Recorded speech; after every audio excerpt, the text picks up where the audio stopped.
Hello everyone! So, papunta tayo ngayon sa Panlabayan Elementary School. Ayan, magmimigay tayo at magpapakain sa kanila. So, kasama ko si Prince Legion at syempre aking classmate na si Francis Layos. Ayan. So, bago tayo pumunta doon sa location, kailangan nating mamili ng pagkain muna. Ayan, magluluto tayo ng sopas. Kasama ko palang aking anak na si Tristan, ang aking mga pamangkin na si Angel, si MJ at si Jasmine. So, halos na kompleto na natin yung ating pinamili para sa sopas, sa pagluto ng sopas. Ayan. At namili rin tayo ng tinapay at saka panulak, yung pancham. At syempre, hindi kompletong sopas pag walang manok. Ayan, namili tayo. So, kompleto na guys ang ating pinamili. Ayan, lalarga na tayo. Punta na tayo sa location. Medyo malayo-layo yung lugar. O, diba? Ang ganda ng aking pamangkin, Char. So, medyo malayo yung lugar guys. Ang mga 3 barangay ata ang madadaanan muna bago ka makarating sa location. Pero, hindi naman nakaka-boring. Kasi ang gaganda ng mga tanawin. Sobrang greenery. Talagang ang gaganda pa ng mga bundok. Mapupuno. Ayan, kita nyo naman guys. Talagang nakaka-amaze.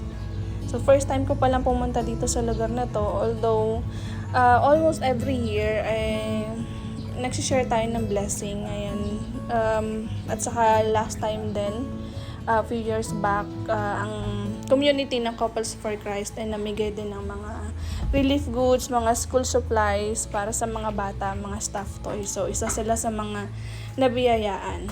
Ayan, bago tayo pumunta sa location, pinuntahan muna ni Legion yung isa sa mga estudyante niya na pwedeng sumama sa atin sa lugar. And unfortunately, nandun yung bata pero wala yung magulang. So, hindi niya maiwanan yung bahay. Baka daw buhatin, charot lang. So, tayo na lang ang pupunta. For sure naman, alam na ni Legion to. May mga shortcut daw po kasi papunta doon sa kanila na bagong gawa ata. So, yun. Ayan, itong daan dito ay medyo malubak pa. So, siguro kapag umuulan, medyo baha-baha ito. At syempre yung ilog, mapupuno talaga ng tubig. So, kwento ko lang, si Legion kasi ay na-assign dito before sa Panlabayan Elementary School. And then, every year din, halos nag-i-sponsor tayo pagka Christmas party nila. Yung nagbibigay tayo ng, alam mo yung konting kasiyahan. Si Legion yung kinukontak ko palagi. Kahit na nung wala pa si Legion, nung wala na siya sa Panlabayan, hindi na siya naka-assign. Siya pa rin yung kinokontak ko kapag mag-share tayo ng blessing. Actually, isa ang Panlabayan Elementary School sa na-sponsoran ng Couples for Christ ng ANCOP. So, I think 2 beses ata na binigyan ang Panlabayan Elementary School kasi nga sinuggest ko na baka po pwedeng mabigyan ng kahit papaano ng blessing ng Couples for Christ ng community yung Panlabayan Elementary School. Dati pa ang contact ko talaga dito si Legion nung na-assign siya kahit na hindi na siya dito nakadestino sa Panlabayan Elementary School. Siya pa rin yung kinokontak ko kahit na sa ibang school na siya naka-assign. Grabe guys, habang nagbabiyahe hindi ko talaga ma-imagine yung sitwasyon nila bilang teacher kung paano sila pumupunta doon. Yung nagtitake sila ng risk, tumatawid ng ilog para lang makapunta dito sa lugar na to. Kasi may mga bata talaga na willing talaga silang matuto. As in, sobrang willing silang matuto. At ganun din yung mga damdamin nila. Parang nakakaiyak, nahihiya silang hindi pumasok. Habang papalapit na kami sa eskwelahan, ayan, nakita ni Prince Legion yung mga dating nakakakwentuhan niya, dati niyang mga estudyante. Saan kayo? Ha?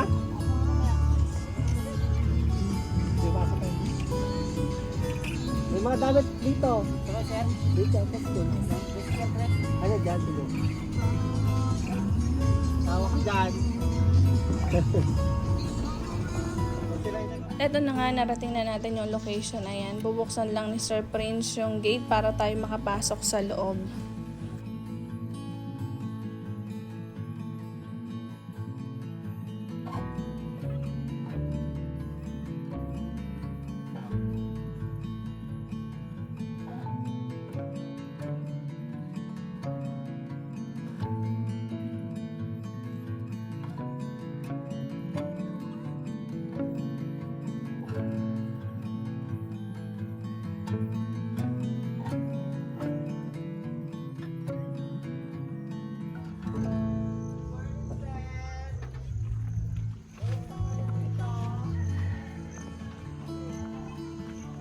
Hello!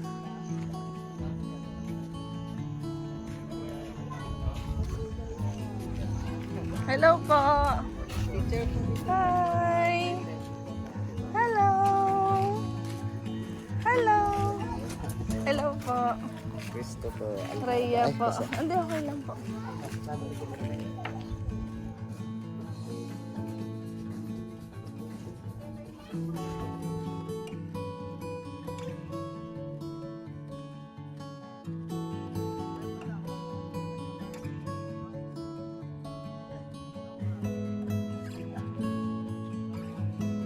Yung isa sa mga nanay, nandito siya, naghihintay actually sa school, hinintay niya yung anak niya kasi papakasal niya na raw.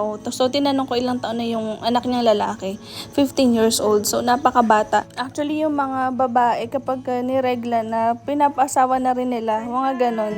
So, yun, ganito yung kulturang mangyan, mga katutubo.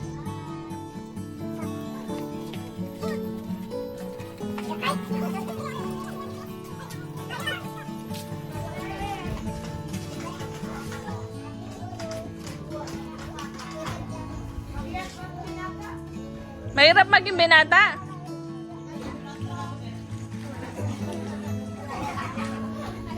May girlfriend ka na? Bakit? Ano ayaw mo na? Dati may girlfriend ka? Eh, di wow.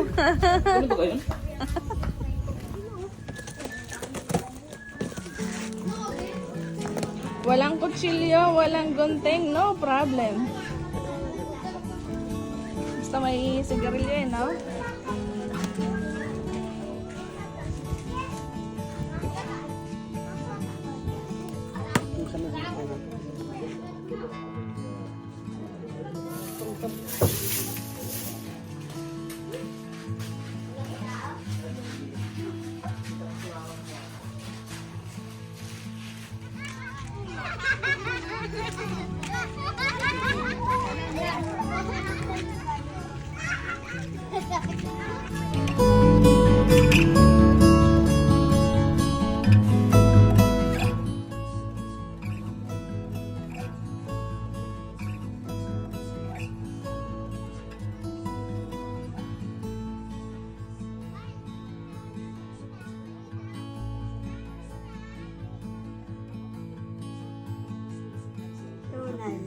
Tunay?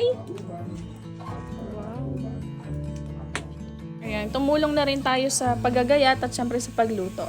Ayan, kasama pala natin sa pagluluto si Cleo at saka si Ate Tunay. Ayan, ganito yung kanilang lutuan.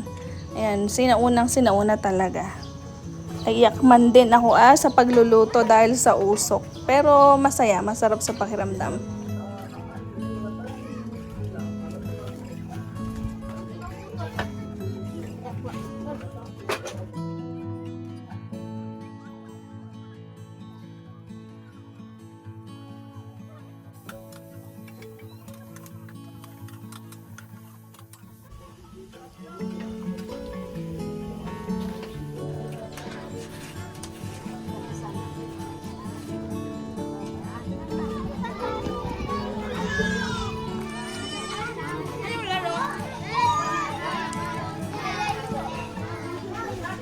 Tawagin ka natin si Tito Lijo.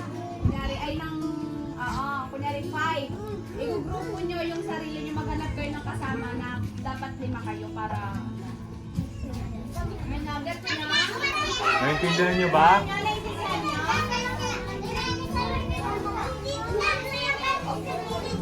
Ito, ready! Ready, wait lang!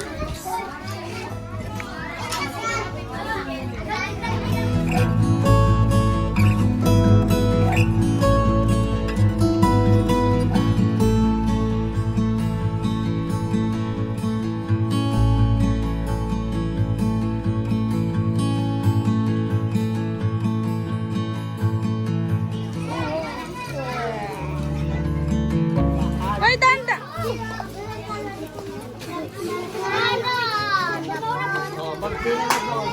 Pila, pila, pila!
Pero siya ay taga Mindoro din. Anak siya ng dating kapitan ng aming barangay, si Kapitan Victor Javier. Ano pangalan ulit? Ate? Ano ulit, ate? Yan. Galing sa mga kaibigan tayo ibang mga damit, yung mga pinamigay ng mga damit. O, handa na ba lahat? Unahin namin yung mga bata. Sa mga bata naman nag-aaral dito ay kukuha lang kayo ng tatlong gamit na gusto nyo, tatlong piraso. Sadi, dua, tulo. Halimbawa, gusto niyo ng lapis, isa di. Gusto niyo pagkasa, dua. Gusto niyo ng paborak, tulo. Okay, pwede na kayo bumalik sa inyong upuan. Maliwanag? Hanggang tatlo lang. O, pila lahat ng mga bata. O, magpapilakan.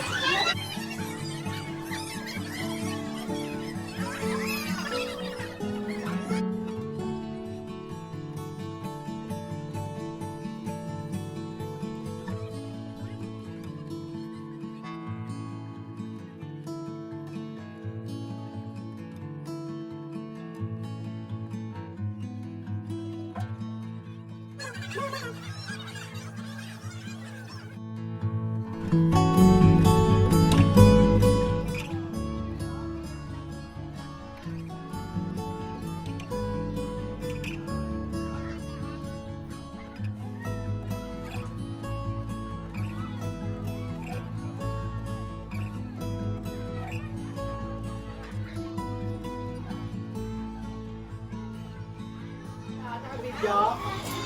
O, sabihin nyo ang mga 1, 2, 3, go! Once again, maraming salamat Sir Chris sa pagpapa-unlock sa pagpunta namin dyan sa Panlabayan Elementary School.